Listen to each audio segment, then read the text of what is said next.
It's time to take a ride on the Steelers Afternoon Drive with our co-hosts, Alan Saunders and Zachary Smith.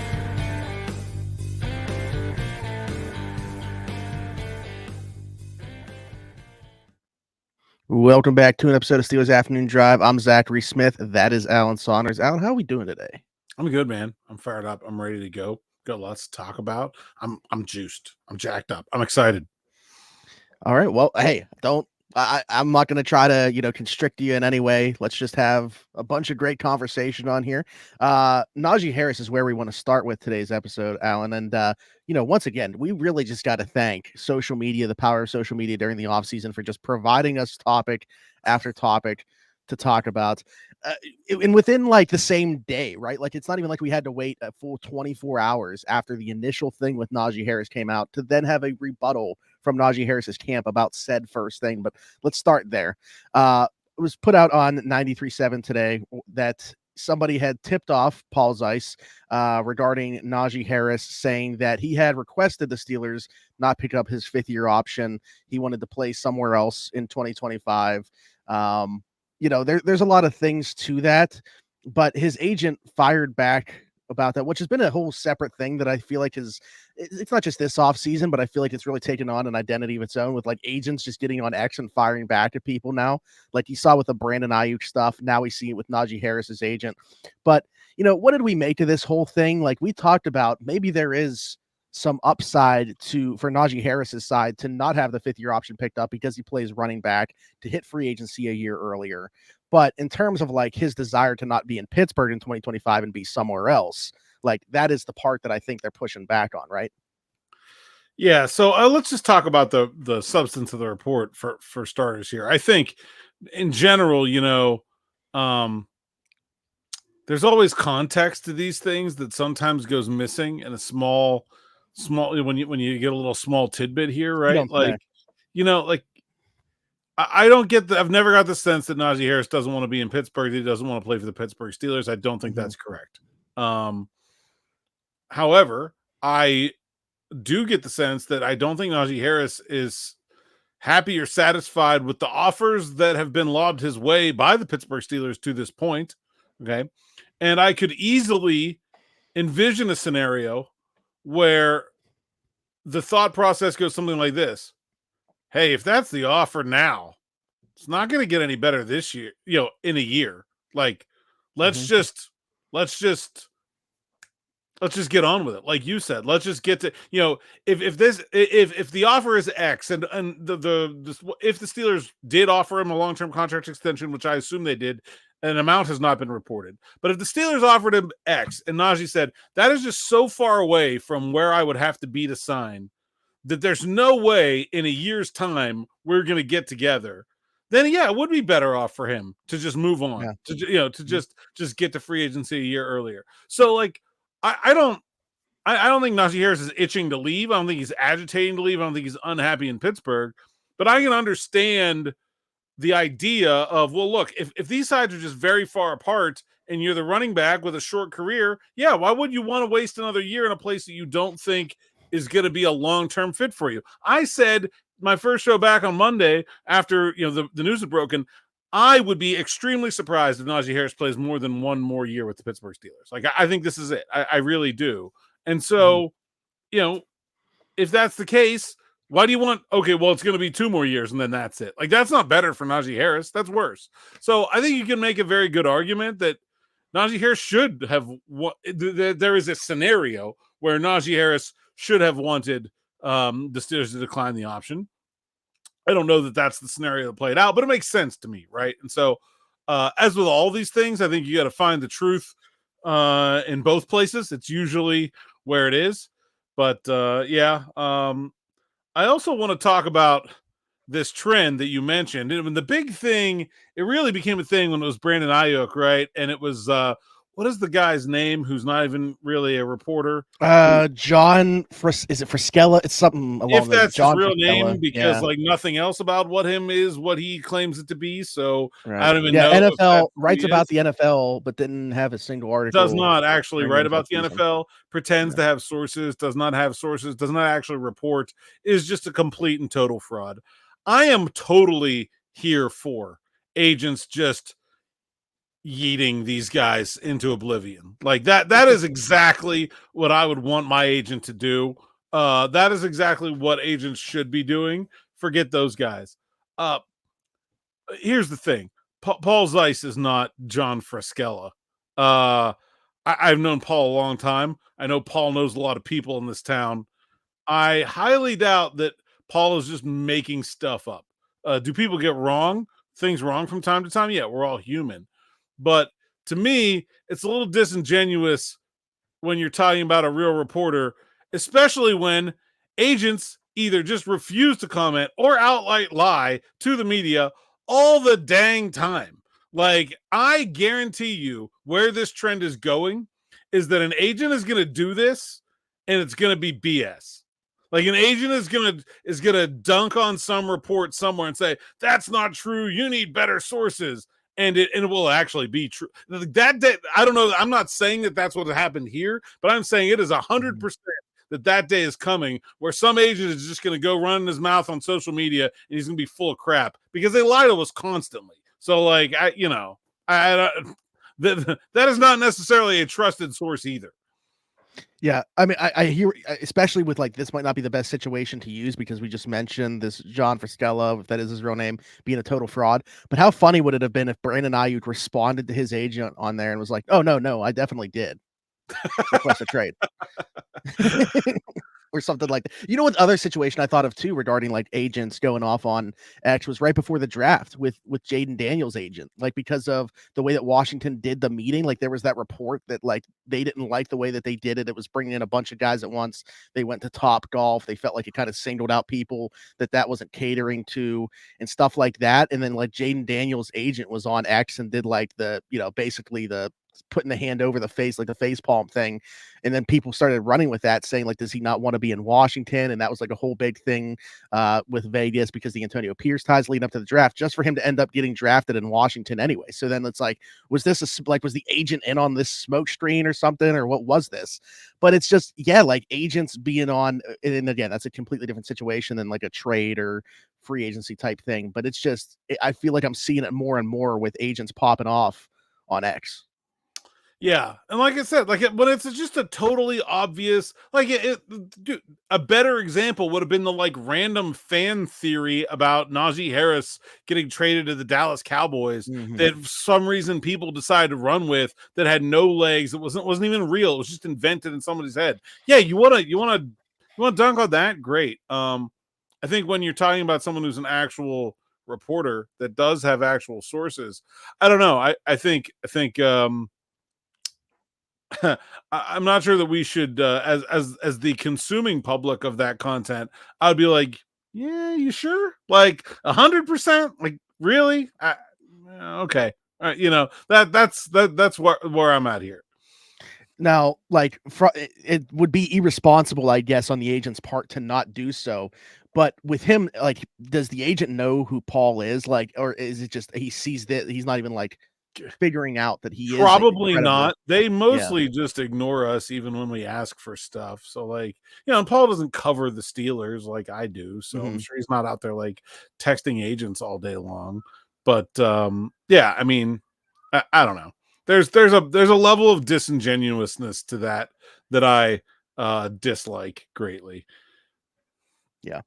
No, I again, like if it's like some dumb fan thing or somebody that just makes stuff up, yeah, I mean, by all means, send them to the netherworld. I put out on actually, like, literally not right before we started, but shortly before, huge fan of agents jumping on here wanting all the smoke this offseason. I want to like clarify that wasn't necessarily specifically about this, because I do agree. Like if it's somebody that is well connected, credible, I don't necessarily agree with that happening. Just speaking specifically because of entertainment value and also, like you're saying, dunking. I mean, everybody loves a beef, right? Like, I hope Paul doubles down. Like, just let's keep it going. Like, yeah, it's because listen, this is like the wrestling fan in me coming out. Like, this is what I'm. This is what I'm looking from for. an entertainment standpoint. Najee Harris hates Mike Tomlin, thinks black and gold are ugly colors, prefers Hunt's ketchup.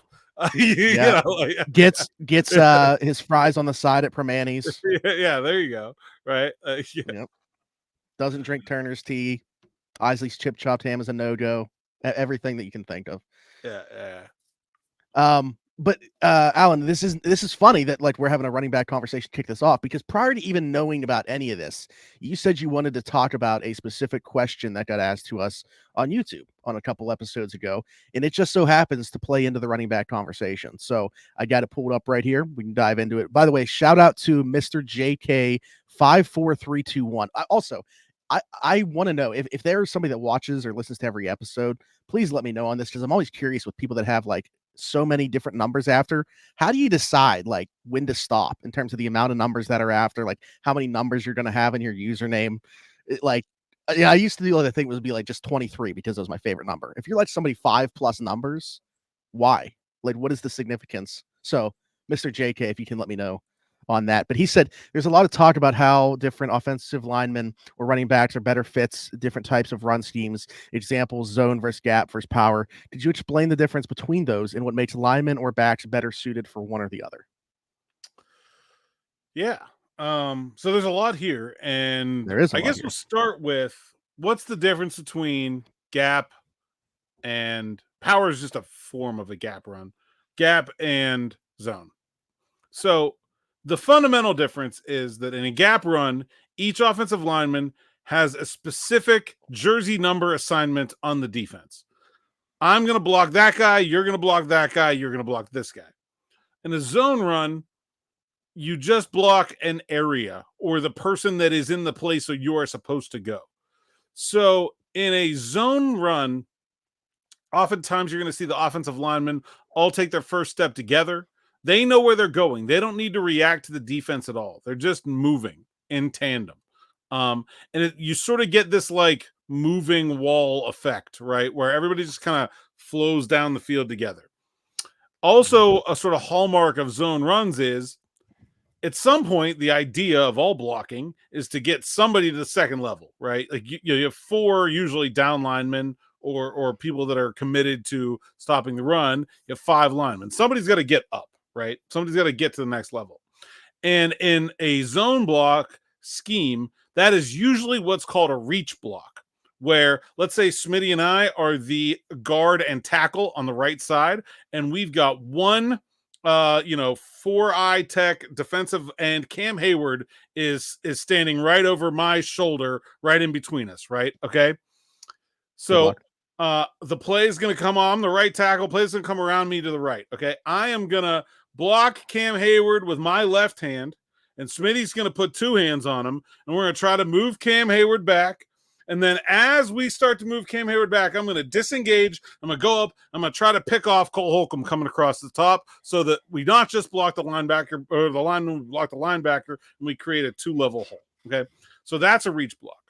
In a zone scheme, that is the thing that is the most difficult part for the lineman to do. Okay. So you need a lineman that has long arms. Okay. Because you're going to do a lot of like, I'm going here and I'm going there. You need a lineman that can get upfield, so has some acceleration to him.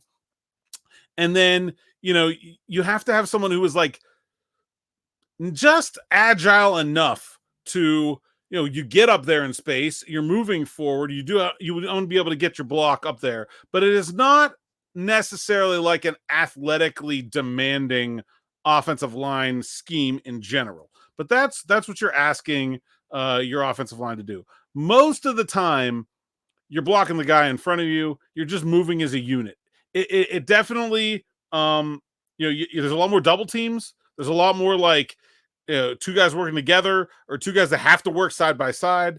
And there are obviously different kinds of, you have inside zone, you have outside zone, or what some people call wide zone. And they all have their own specific demands, duo, split zone, and so they all have their own specific demands. Arthur Smith runs a lot of outside zone, which, generally requires the center to be making that reach block. And so when you're thinking about like what you might need in the center, if you're going to run an outside zone scheme, you need a center that has the ability to get up and make, be athletic enough to get upfield and make that reach block. Okay.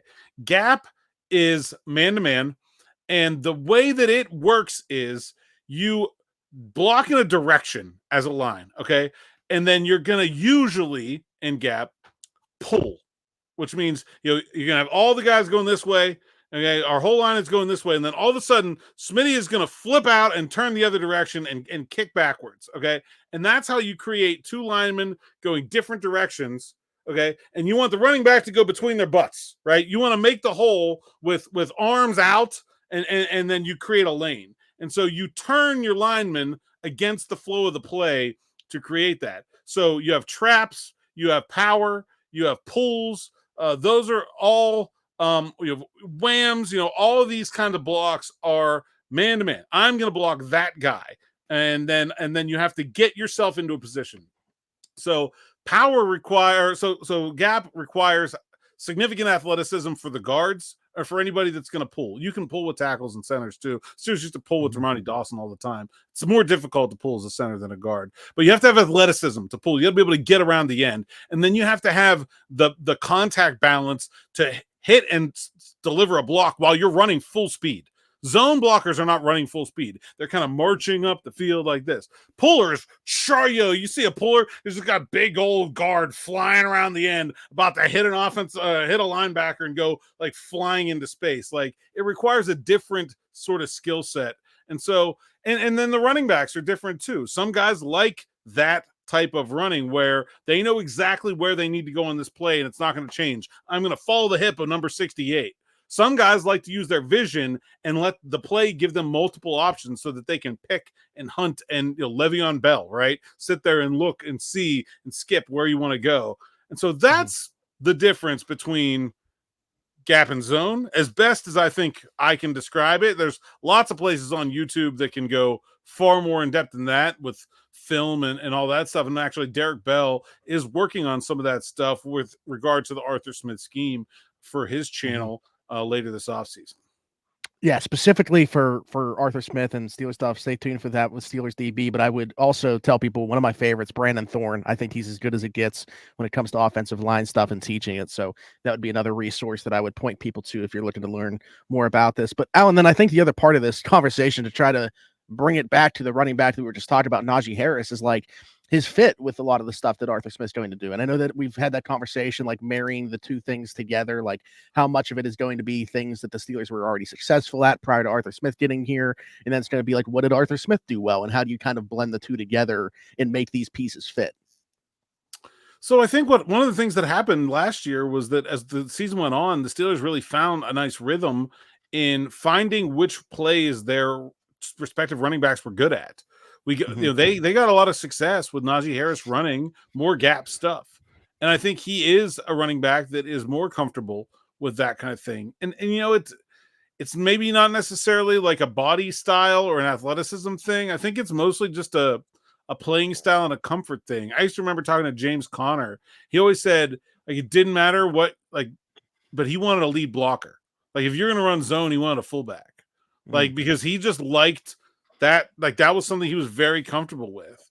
And so I'm not sure that you can sit there and like look at a guy's physique or his athleticism and say, this is a better zone running back, or this is a better, power gap running back. But there certainly are that. And I think Najee Harris did do better when he was running less zone. Now the Canada scheme is mostly inside zone.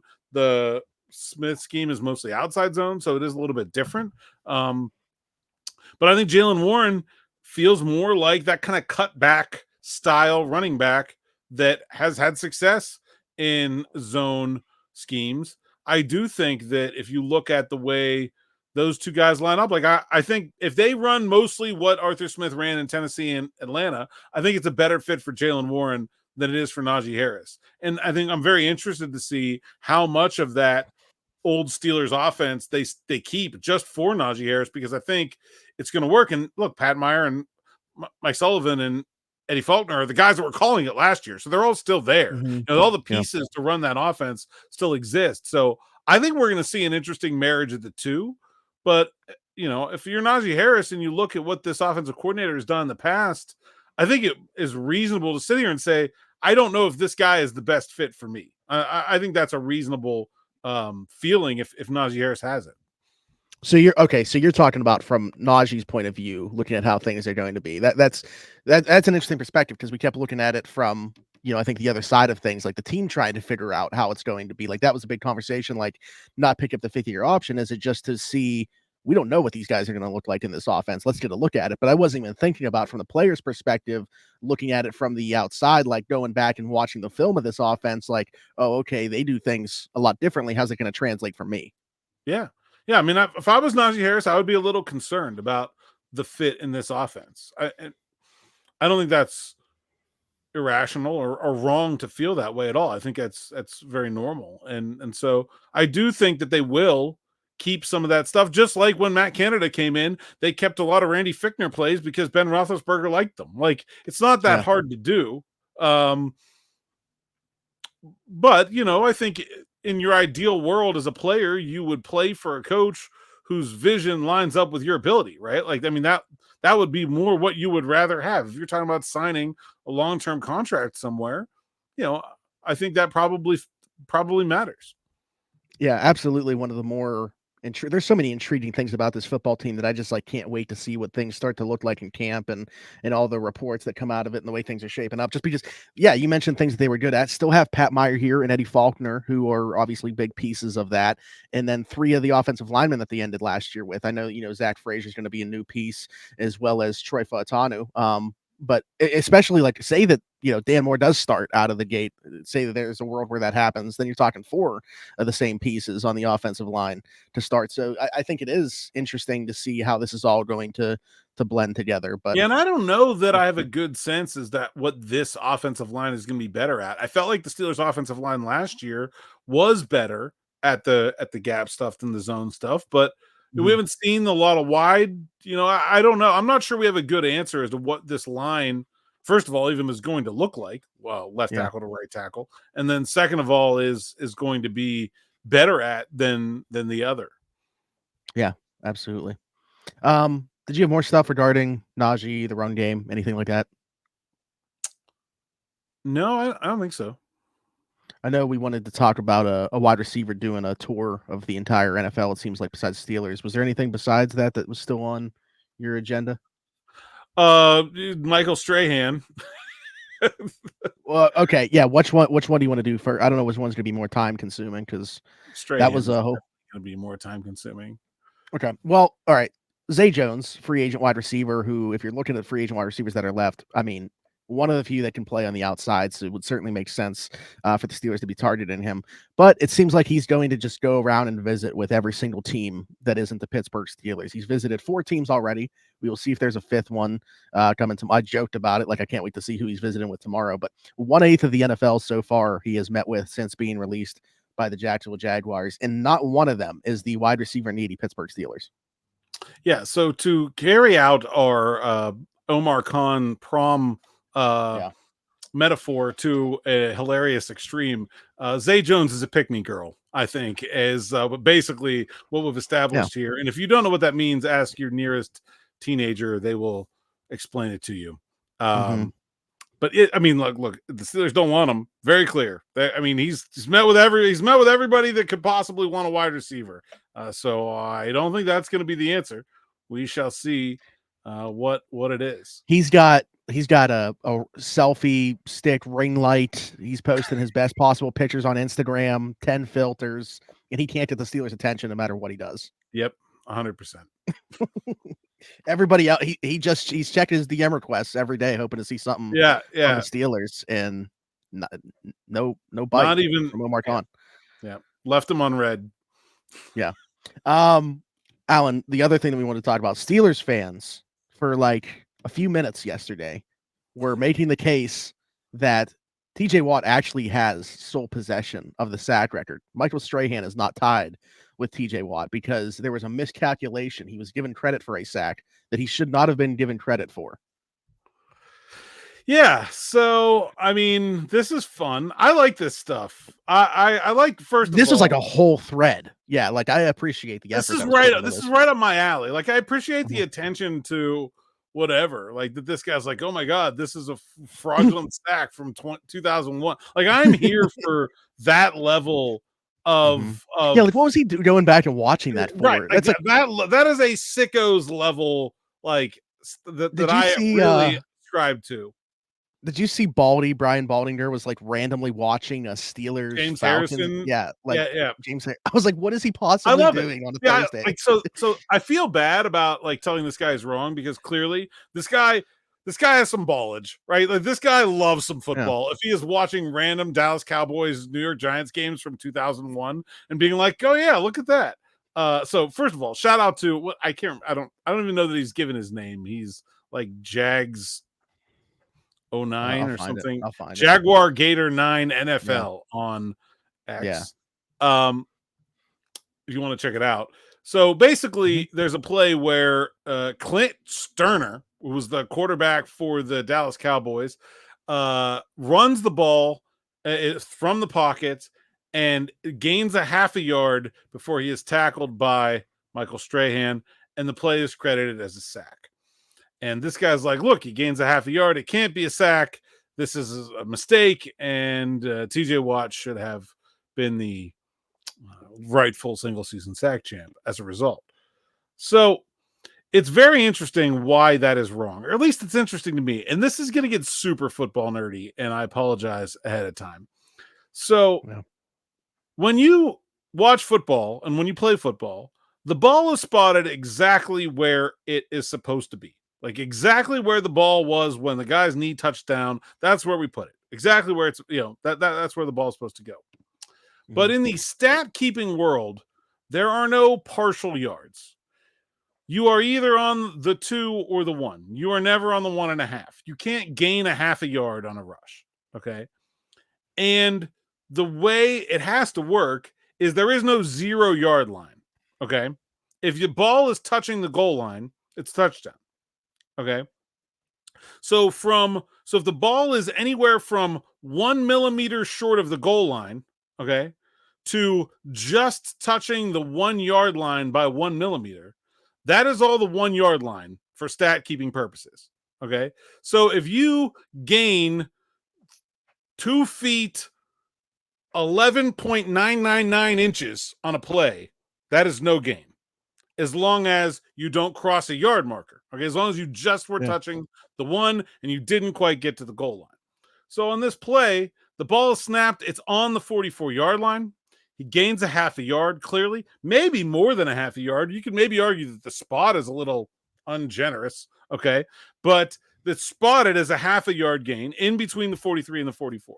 So when you look at the stat sheet, it's going to be, I don't remember what down it was, but let's say 3rd and 10, ball at the 44. And then the next play is going to be 4th and 10, ball at the 44, because you did not gain a yard. You didn't get to the 43. You have to get to the 43-yard line for it to count. So even though he gained a half a yard, it is statistically a no gain and therefore a sack.